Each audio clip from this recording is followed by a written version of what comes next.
हे मित्रों की हालचाल। My name is Monsoon. Welcome back to new horror story. So आज का स्टोरी होने वाला है रोहन का। रोहन जिसका कुछ दिन पहले हुआ होता है ब्रेकअप। अब शुरू करते हैं स्टोरी को।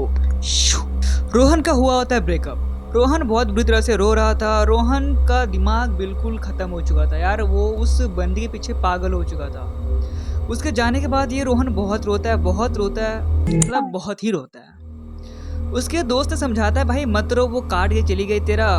बट रोहन थोड़े ना मानने वाला था गाइस। 6 साल का प्यार एक पल में खत्म। और उसकी बंदी जाते हुए बोल गई तुमसे बेटर मुझे कोई और मिल गया। यह बात तो रोहन को अंदर ही अंदर खाते जा रहा था। रोहन धीरे धीरे वो डिप्रेशन की ओर चला गया। रोहन दिन भर अपने कमरे में बैठ के रोता। दिन भर वो ना खाना खाता ना कुछ पानी पीता, बस रोता। वो इतना रोता कि उसका पूरा तबीयत खराब हो गया। रोहन एक दिन अपने कमरे में बैठा हुआ था और बैठ के रो ही रहा था। तभी वो अपने आप को देखता है शीशे में। रोहन देखता है कि रोहन जैसे पहले था अब वैसा नहीं रहा। रोहन पूरा सूख चुका था, ना ही खाना टाइम पे ना ही कुछ पीना। रोहन डिसाइड करता है कि अब मूव ऑन करने का वक्त आ गया। रोहन ठानता है कि अब मैं गवर्नमेंट जॉब की तैयारी करूंगा। देखा भाई मोटिवेशन, जब तक किसी का दिल ना तोड़ो ना भाई तब तक उसके अंदर मोटिवेशन नहीं आती है। ऐसे मेरा तो अभी तक बचा हुआ है। रोहन अपना फ़ोन से सारा डिस्ट्रैक्शन डिलीट मारता है और पढ़ाई के लिए अपना माइंड कंसंट्रेट करता है। रोहन एक ऐसा लाइब्रेरी ज्वाइन करता है जहाँ पे 24 घंटा वो लाइब्रेरी खुला रहता है। वहाँ पे दिन भर रात भर बच्चे पढ़ते हैं मेरे से छोड़ के। रोहन डिसाइड करता है कि वह रात के 8 बजे से वहाँ पे ज्वाइन करेगा और फिर रात भर पढ़ाई करेगा। डिनर करने के बाद वो जाता है लाइब्रेरी। वो जैसे ही जाता है वो देखता है कि पूरा लाइब्रेरी खचाखच भरा हुआ है। पूरा लाइब्रेरी खचाखच भरा हुआ है सिवाय एक कोने को छोड़ के। रोहन देखता है कि एक कोने में एक टेबल पूरा खाली पड़ा हुआ है। उसके आसपास भी कोई नहीं बैठा है, बस वो कोना पूरा खाली पड़ा हुआ है। रोहन को तो सोचता है भाई वाह हमको जगह मिल गया। रोहन जाके वहाँ बैठ जाता है और वो अपना किताब निकाल के पढ़ाई करता है। रोहन पढ़ रहा है और कब 8 से 12 बज जाता है रोहन को पता नहीं चलता।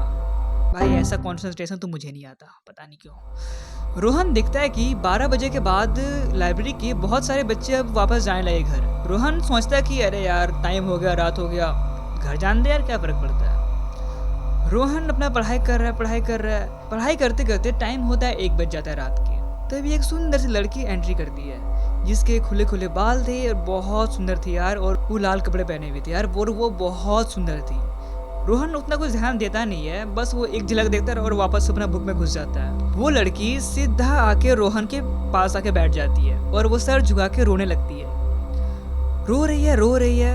रोहन को तो पहले अनकंफर्टेबल फील हुआ कि यार बैंडी हम पढ़ाई कर रहे हैं और सामने आके वो बैठ के रो रही है, ऐसा थोड़ी ना होता है यार। कि लड़की का रोना देख के रोहन को रहा नहीं गया। रोहन अंदर ही अंदर सोच रहा था कि अभी भी मेरा ब्रेकअप हुआ है और वापस इन सारी चीज़ों में मैं नहीं पढ़ना चाहता हूँ, क्या पता ये भी काट जाए। बट वो लड़की का रोना देख के रोहन से रहा नहीं गया और वो उसको पूछ ही देता है कि आपको क्या हुआ है, आप रो क्यों रहे हो। लड़की उसको इग्नोर करता है। रोहन सोचता है भाई ज़्यादा भाव खा रही है, भाई खाने दे। रोहन वापस से बुक में घुस जाता है, पढ़ाई करता है। बट एज अ इंसानियत तो रोहन को अभी भी रहा नहीं जा रहा है, उसका ध्यान लग नहीं रहा है। रोहन उसके कंधे में हाथ रखता है और पूछता है कि जी आपको हुआ क्या, आप रो क्यों रहे हो। इस बार वो लड़की देखती है और बोलती है कि रिसेंटली मेरा ब्रेकअप हुआ, कुछ दिन पहले मेरा ब्रेकअप हुआ। मैं अपने बंदे से बहुत प्यार करती थी और वो मुझे छोड़ गई। यह बात सुन के रोहन को भी बुरा लगा क्योंकि इसका भी बंदी सेम इसको भी छोड़ के गई है। तो रोहन सोचता है यार सेम दुख है, सेम कहानी है, ये समझता है। तो यहाँ से इन लोगों का बातें शुरू होती है। अगली रात रोहन वापस आता है, अपना बुक में घुस जाता है, पढ़ाई करता है और सेम पैटर्न फॉलो होता है। रात के 12 बजते ही आधा से ज़्यादा वहाँ के जो स्टूडेंट है पढ़ने वाले वो निकल जाते हैं और कुछ गिने चुने ही वहाँ पे बचते हैं। रोहन वापस से उसी बेंच में आके बैठा हुआ था। तभी ठीक 1 बजे वही लड़की वापस आती है और उसके पास बैठ के बस ये लोग बुक्स निकाल के पढ़ाई कर रही है। रोहन अब धीरे धीरे पढ़ाई में कम और उस लड़की में ज़्यादा इंटरेस्ट ले रहा था। रोहन उससे बात करता, टाइम पास करता, मस्त भाई। ये सारी चीज़ें बढ़ते गई।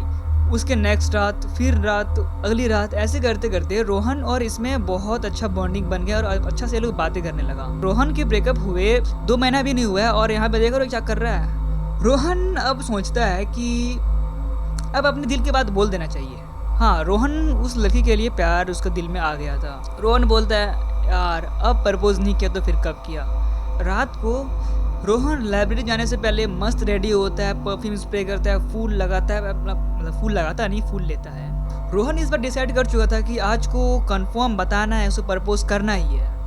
रोहन जैसे ही लाइब्रेरी घुसता है वो देखता है आज वो लाइब्रेरी में कोई भी नहीं है यार, सिर्फ लाइब्रेरी में वो अकेला है। रोहन सोचता है चल भाई आज तो भगवान ही मेरे साथ है, प्रपोज कर देते हैं, कोई यहाँ पे है भी नहीं। और एक बात, जब ये रोहन और वो लड़की बैठ के बात कर रही होती है तब लाइब्रेरी का मैक्सिमम लड़के और लड़कियाँ जो भी है वो इन्हीं को घूर रहा होता है, जैसे कि ये इनसे जल रहा हो, आई मीन पागल बोल रहा हो। तो रोहन को लगता था कि मेरे पास इतनी सुंदर बंदी है, ये मेरी बंदी बन गई, इसलिए ये ऐसे लोग देख रहा है। रोहन सबको इग्नोर करता है। घड़ी में ठीक 1 बजता है और वो लड़की वापस आती है।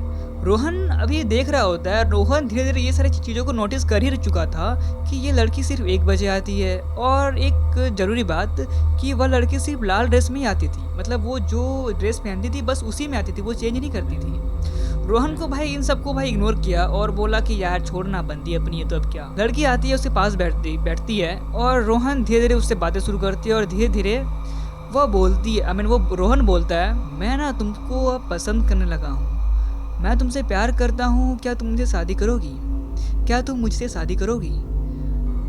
रोहन का यह बात सुन के वो लड़की भी सेम रिप्लाई करती है, हाँ मैं भी तुमसे बहुत प्यार करती हूँ, लेकिन शादी के लिए तुमको मरना पड़ेगा।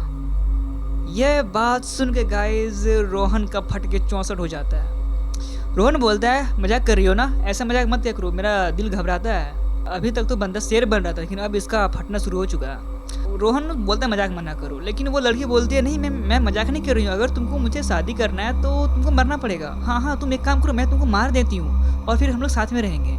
ये चीज़ सुन के तो रोहन का भाई फट के 75 से भाई 95 हो चुका था। रोहन को समझ में आ चुका था कि या तो कुछ तो गड़बड़ है।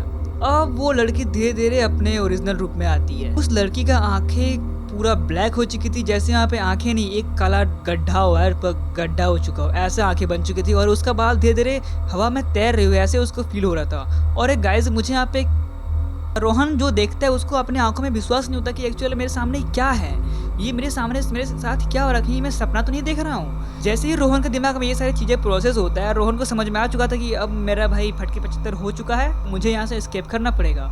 रोहन बिना कुछ देखे सुने उठ के लगा दौड़ बाहर मेनी गेट की ओर।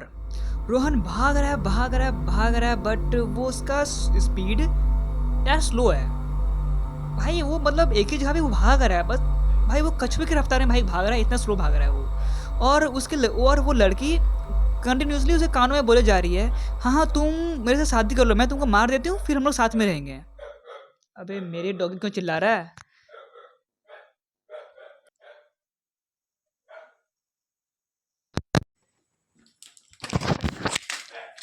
आई डोंट नो कि एक्चुअल में क्या हुआ। अरे रे रे रे